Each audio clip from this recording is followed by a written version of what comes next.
Good morning all of you.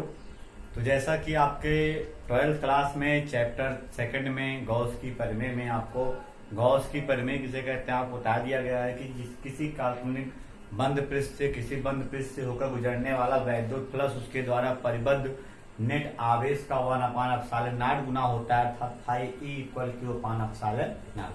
अब आज का जो हमारा टॉपिक है वो हमारा टॉपिक है गॉस की परिमेय की उत्पत्ति, यानी गॉस की परिमेय का जो आपको बताया गया कि Q/ε0 इसका हमें उत्पत्ति करना है, इसको हमें प्राप्त करना है।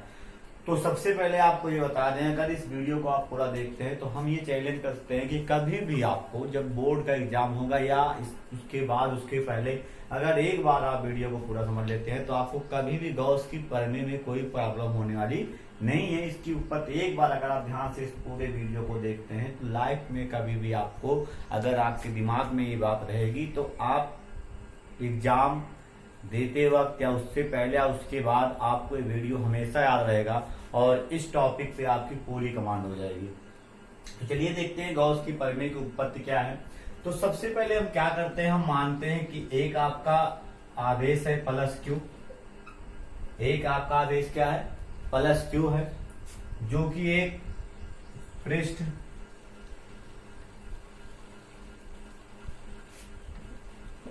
A से घिरा है। हम मान लिए कि एक बिंदु आवेश क्या है, देखिए यहां पर लिखते चल रहे हैं, माना एक बिंदु आवेश +Q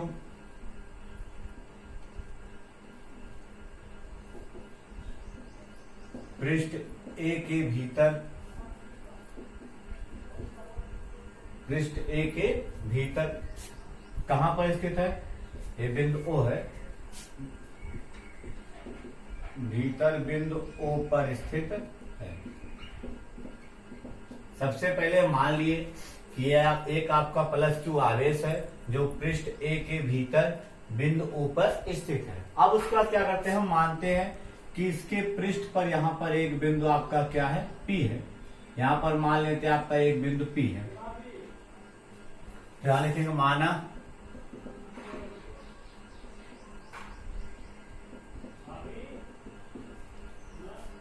गोले के पृष्ठ पर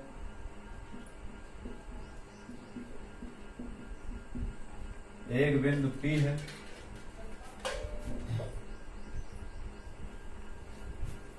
जो क्षेत्रफल अवयव आपका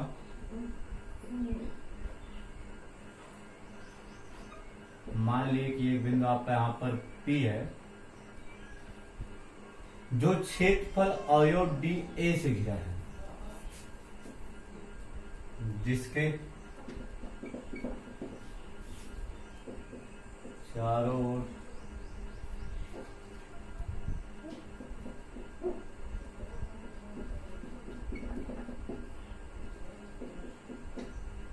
ओर एक क्षेत्रफल अवयव DA स्थित है।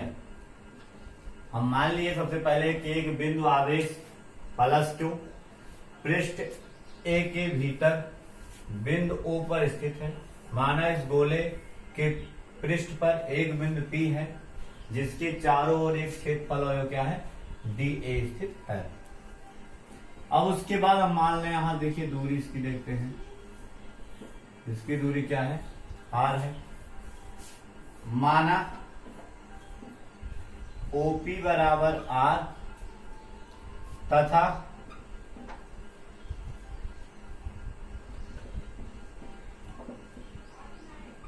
+Q आवेश के कारण बिंदु P पर OP के अनुदिश, बिंदु P पर OP के अनुदिश वैद्युत क्षेत्र वेक्टर E है। यहां देखते हैं इसके अनुदिश, यहां पर आपका वैद्युत क्षेत्र क्या है वेक्टर E है, और पृष्ठ के लंबवत आपका क्षेत्रफल अवयव क्या आपका वेक्टर DA है।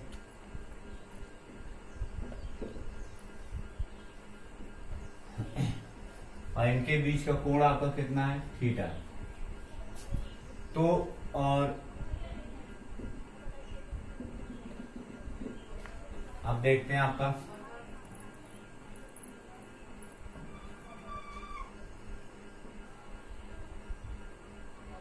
ये आपका फिगर कंप्लीट हो गया। इसके बीच का कोण हमारा कितना है, डी ओमेगा है। तो फिगर जैसे ही आप कंप्लीट हो गया, आपके साथ फिगर में कोई प्रॉब्लम नहीं होगा। सबसे पहले एक आपका बिंदु आवेश क्यू है जो कि पृष्ठ ए के भीतर बिंदु ओ पर स्थित है, प्लस इसके पृष्ठ पर एक बिंदु पी है जिस पर आपका जिसके चारों ओर का क्षेत्रफल डी ए है। ओपी बराबर आपका आर है और प्लस क्यू के कारण बिंदु पी पर जो तीव्रता है वेक्टर ई ओपी के अनुदिश है। तो सबसे पहले हम क्या लिखेंगे, लिखेंगे अतः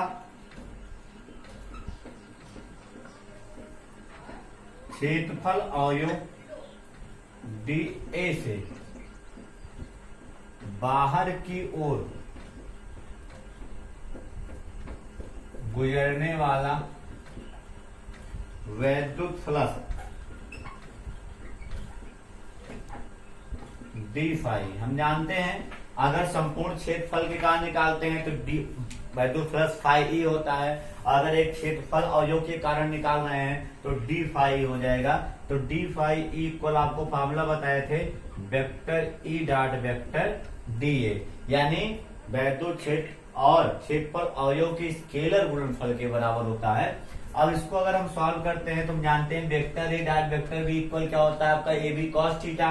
तो vector E dot vector D A equal क्या हो जाएगा आपका ई डी ए और कॉस थीटा।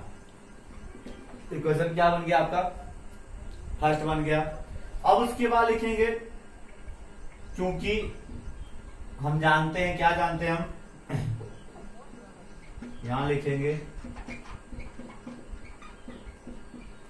हम जानते हैं कि वैद्युत क्षेत्र की तीव्रता E इक्वल क्या होता है 1/4πε0 और Q/r²। अतः इसी E का मान उठा के कहां रख देंगे, समीकरण 1 में। तो डी फाई इक्वल हो जाएगा हमारा 1/4πε0 और Q/r² और इनटू में आपका क्या है डी ए कॉस थीटा।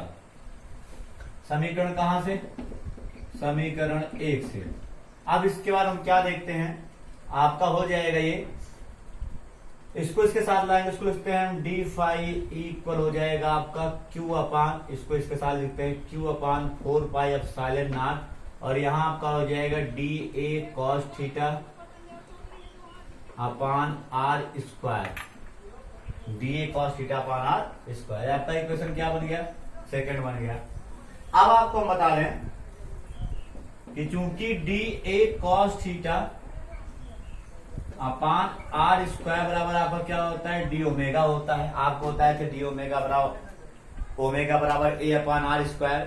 उसी प्रकार डी ओमेगा बराबर D A cos theta upon r²। था डी ए द्वारा क्षेत्रफल अवयव डी ए द्वारा केंद्र परांतरित कोण D A cos theta upon r² equal क्या होता है आपका डी ओमेगा होता है। जहां डी ओमेगा क्या है, तो क्षेत्रफल अवयव डी ए द्वारा केंद्र परांतरित कोण ही हमारा डी ओमेगा है। तो अगर D A cos theta upon r² D omega होता है, हम उठा रख देंगे।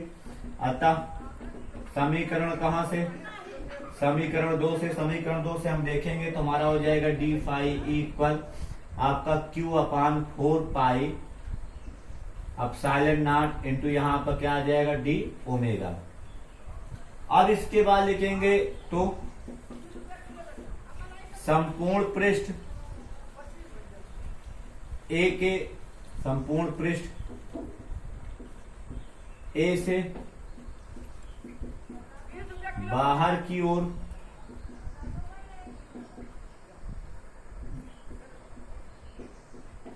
गुजरने वाला वैद्युत फ्लक्स। तो संपूर्ण पृष्ठ के कारण आपको होता है, कभी भी अगर संपूर्ण का कोई चीज निकालते दोनों पक्षों क्या करते हैं हम समाकलन कर देते हैं। तो हमारा हो जाएगा integration d phi E equal constant value बाहर आ जाएगा Q/4πε0 जिसका अवकलन होता है उसी समाकलन होता है इंटीग्रेशन आपका क्या हो जाएगा डी ओमेगा।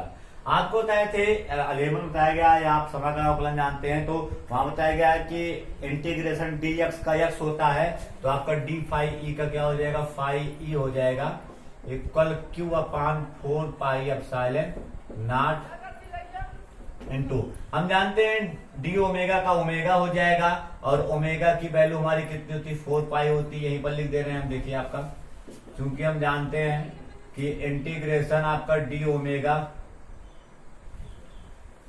इक्वल क्या होगा आपका, ओमेगा इक्वल क्या होता है आपका 4 पाई। कल आपको बताया था इसको हम कि घन कोण ओमेगा इक्वल 4 पाई स्टेरेडियन होता है, इसकी वैल्यू है ओमेगा की।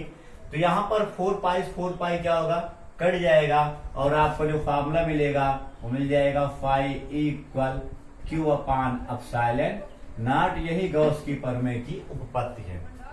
एक बार फिर देखते हैं, सबसे पहले मानते हैं, माना एक प्लस क्यू आवेश है जो पृष्ठ ए के भीतर बिंदु ओ पर स्थित है, इसके पृष्ठ पर एक बिंदु पी है जिसकी ओ से दूरी हमारी कितनी है, आर है, और इसके चारों ओर का क्षेत्रफल अवयव क्या है, डी ए है। प्लस क्यू के कारण बिंदु पी पर तीव्रता क्या है, वेक्टर ई है, और क्षेत्रफल अवयव तथा ई के बीच का कोण हमारा कितना है, थीटा है, डी। अब उसके बाद क्या करते हैं, सबसे पहले हम क्षेत्रफल अवयव डी ए से कभी भी संपूर्ण निकालना, पहले एक अवयव का मान निकालते हैं। तो क्षेत्रफल अवयव डी ए से बाहर की ओर निकलने वाला वैद्युत फ्लक्स, तो बताया था आपको डी फाई ई इक्वल क्या होता है, vector E dot vector D A, और vector E dot vector D A का फॉर्मूला क्या होता है, E D A cos theta. समीकरण क्या बन गया हमारा ए। उसके बाद वी नो दैट, हम जानते हैं कि किसी भी आवेश के कारण किसी बिंदु पर तीव्रता ई इक्वल क्या होता है, 1/4 pi epsilon naught into q upon r square, lesson first में आपको बताया गया। तो इस वैल्यू को उठाकर समीकरण 1 में हम पुट कर देंगे, तो यहाँ जहां ई है वहां हो जाएगा आपका ई की पूरी वैल्यू और D A cos theta. Q को हम ले आएंगे 1 के साथ, Q upon 4 pi epsilon naught, और D A cos theta upon क्या हो जाएगा, आर स्क्वायर। जहां D A cos theta upon are square के इक्वल क्या होता है आपका, डी ओमेगा होता है। अतः समीकरण 2 में हम इसके स्थान पे क्या रख देंगे, डी ओमेगा। जैसे ही इतनी वैल्यू पुट करते हैं तो संपूर्ण पृष्ठ ए से बाहर की ओर गुजरने वाला वैद्युत फ्लक्स अर्थात दोनों पक्षों का समाकलन कर देंगे। डी फाई ई का फाई ई हो जाएगा, डी ओमेगा का ओमेगा हो जाएगा, ओमेगा की वैल्यू कितनी होती है, 4 पाई होती है, 4 पाई कैंसिल कर देंगे, आपका phi equal q upon epsilon naught, यही गॉस की प्रमेय की उत्पत्ति है। अब तो शायद आपको इस टॉपिक में कोई प्रॉब्लम नहीं होगी। तो कहने का मतलब अगर आप एक बार इसको ध्यान से देख लेंगे तो आपको दोबारा इसको रिवीजन करने जो बीच में नहीं पड़ेगी, बोर्ड के एग्जाम के टाइम केवल आपको एक बार और देखना होगा, और आपको हमेशा कुछ करना नहीं है। सबसे पहले क्षेत्रफल अवयव के कारण हम वैद्युत फ्लक्स निकालते हैं, उसमें ई की वैल्यू पुट कर देते हैं, फिर जो आता है d A cos theta upon are square का मान होता है डी ओमेगा, और फिर दोनों पक्षों का समाकलन कर देते हैं, जो आता है वही हमारा फॉर्मूला हो जाता है। बहुत ही आसान है। डी ओमेगा का समाकलन ओमेगा होता है, ओमेगा की वैल्यू 4 पाई होती है, इससे पहले वाले वीडियो में आपको बता चुके हैं। तो ये गॉस की प्रमेय की उपपत्ति है। अगर आप मेहनत करेंगे तो आपको इंटर में या बोर्ड या किसी भी एग्जाम में बिना मेहनत के कुछ होने वाला नहीं है। अगर आप संघर्ष कर रहे हैं, मेहनत कर रहे हैं, तो हमेशा आपको सफलता मिलेगी। इसलिए आप इस वीडियो को पूरा देखिए, ध्यान से देखिए, एक बार 2 बार देखिए, जिससे कि आपको क्लियर हो जाए इस टॉपिक में क्या है, स्टेप बाय स्टेप कैसे चल रहे हैं, तो कभी भी आपको प्रॉब्लम होने वाली नहीं होगी। आगे नेक्स्ट जो है अगला टॉपिक अगले वीडियो में आपको बताया जाएगा, तो इस वीडियो को आप पूरा देखकर इस टॉपिक को आप आसानी से समझ सकते